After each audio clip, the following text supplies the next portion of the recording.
nandito ako sa aking mini garden, ng aking alokbate. Tingnan nyo guys.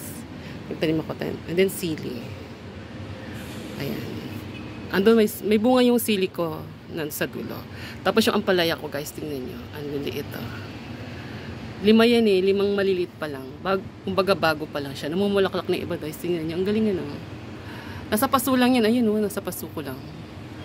Ayan na siya. Tapos yung sili na dun, yung bunga niya maliit lang. Maliit pa.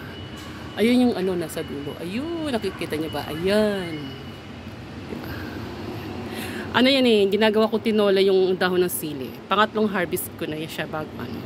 Baka sa susunod pag nagtinola ko, kukuha lang ako ng dahon. Diba? Ayan, ito yung aking ano, ampalaya.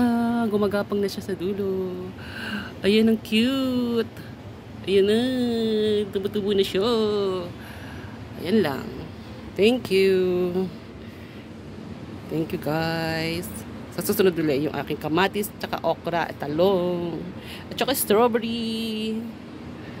Ayan. Thank you. Sa paso lang yan, tingnan nyo. Sa paso lang siya. Pwede ko na i-harvest ng ano eh, alokbate. Tapos may bago akong tanim. Ayan o. Tapos yung kamatis, kamaliit pa. Sa susunod ulit. Diba?